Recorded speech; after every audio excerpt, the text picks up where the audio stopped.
Assalamu alaykum, hörmətli televizor köygüçülər. Körüvatqınınlar Erkin Asiya Radiosu Tor televiziyasının ətli xəbərlər proqramısı.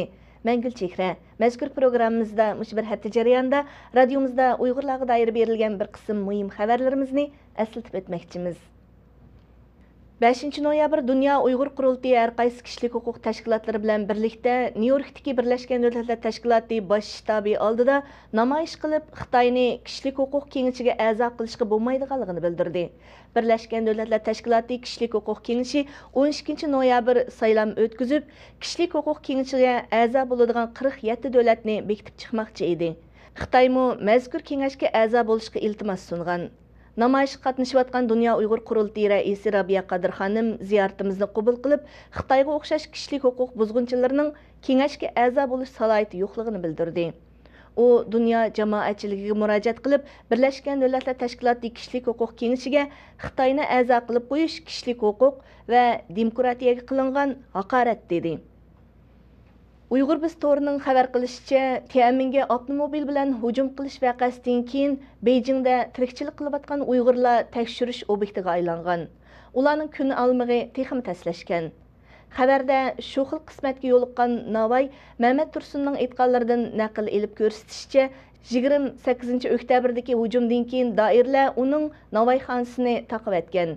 Keyin ijaraga elib o'ltirgan uyidan haydigan. 28 oktyabrddan keyin bu xil ahvolga yo'liqqan Uyg'urlar ko'p ekan. 28 oktyabr Tianmenga avtomobil bilan hujum qilish vaqasi yuz bergan. Doirlar hujumchilarning Osman Hasan qatorliq Uyg'urlar ekanligini bildirgan. Osman Hasanning Tianmen ravuqiga hujum qilishiga uning mahallasida yuz bergan Pilal masjid vaqasi sabab bo'lgan bo'lishi mumkin deb qaralmoqda.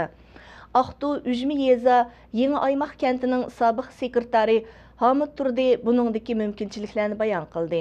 Uning aytishicha, o'tgan yili 28 oktyabr Yangi Aymaq kentidagi Pilal masjidida Xitoy doiralari bilan masjid jamoati orasida majra yuz bergan. Majraga Osman Hasan aralashgan. Ma'lum bo'lishicha, doiralar Pilal masjid jamoati o'zi pul chiqarib yasagan masjid o'ylisini buzib etmoqchi bo'lib kelgan. Jamoat qarshi turgan bo'lsa-mu, Xitoy doiralari 100 dan ortiq qurolli saqchini ishga silib, masjid o'ylisiga yotqizilgan sementni qo'mirib etgan. Ayni vaqtda naq maydonda bor bo'lgan Osman Hasan jamoatga mayuslanmaslik haqida xitob qilgan va o'zlarining chorasiz emasligini bildirgan. 28 oktyabr Xitoyning davlat simvoli bo'lgan Tianmen ravuqiga avtomobil bilan hujum qilish vaqasi yuz berib, 5 odam o'lgan, 38 odam yaralangan. Xitoy saqchilari hujumni Osman Hasan qatorliq bir oila kishilari tashkillaganligini bildirgan. Qing sulolasi davrida tuzilgan 5 tillik manjuchi lug'atning yangi nusxasi yaqinda Germaniyada nashr qilingan. Aslida manju, Mo'ng'ul, Tibet, Uyg'ur va Xitoy tillaridan tarkib topgan mazkur lug'at bu qitim German tili bilan izohlangan. Mutaxassislarning ilgari surishicha, bu lug'atning Germaniyada ilmiy o'lchamda nashr qilinishi ayni davrdagi tillarni tadqiq qilishda yuqori qimmatga ega ekan. 5 tillik manjuchi lug'atning germancha nashriga Uyg'ur tadqiqotchilaridan doktor Ablat Samat bilan doktor Aysima Mirsultonlar qatnashgan. Germaniya Göttingen Universitetining tadqiqotchisi doktor Ablat Samat bu vaqtda to'xtalib, mazkur emgak har tarafning o'rtaq tirishchanligining natijasi dedi. 3 noyabr Gollandiyadagi Uyg'urlar Yevropa Sharqi Turkiston ma'arif jamiyatining safarbar qilishi bilan o'zlariga taalluq bo'lgan bir o'rin setib olish qaroriga kelishdi. Ma'lum bo'lishicha, Uyg'urlar setib olmoqchi bo'lgan bu o'rin Yevropa Sharqi Turkiston ma'arif jamiyati bu yilning 5-dan boshlab ijaraga elib kelayotgan yig'in zali ekan. Yig'in zali Gollandiya Utrecht o'lkasining Zesit shahriga joylashgan. Faoliyat ahli boshda mazkur qaror haqida bas munozara va muzokaralarni qilishdi. Natijada hammalarning birdek qo'shilishi bilan bu yerni setib olish qaror qilindi. Faoliyat davomida noma'lum bir xonimning bu xayrlik ish uchun o'zining oltin bilezugini taqdim qilishi ko'pchilikni hayajonlantirdi. Ziyoratimizni qabul qilgan faoliyat ishtirokchilari buning bir hayajonli ish bo'lganligini bildirishdi va biz kelgusi avlodlarimiz uchun bir joy oldik deb ayta olamiz deyishdi.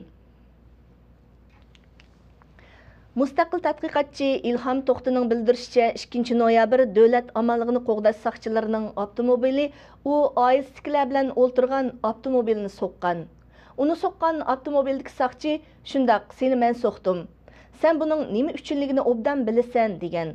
Halbuki Xitoy qatnash soqchilari İlham Toxtining avtomobilini so'qqan heliqi xodimni qochirib etgan. 28 oktyabr Tianmenga avtomobil bilan hujum qilish vaqasidan keyin İlham Toxti xalqaro matbuotlarning ziyoratini qabul qilib, voqeaga inkos qaytargan va Xitoyni milliy siyosatni o'zgartirishga chaqirgan edi. Hürmetli televizor ko'ruvchilar, yuqorida sizlar Erkin Asiya radiosi tor televiziyasining haftalik xabarlar programmasini ko'rdinglar. Kelar hafta ko'rishguncha omon bo'lgaysizlar. Xayr xo'sh.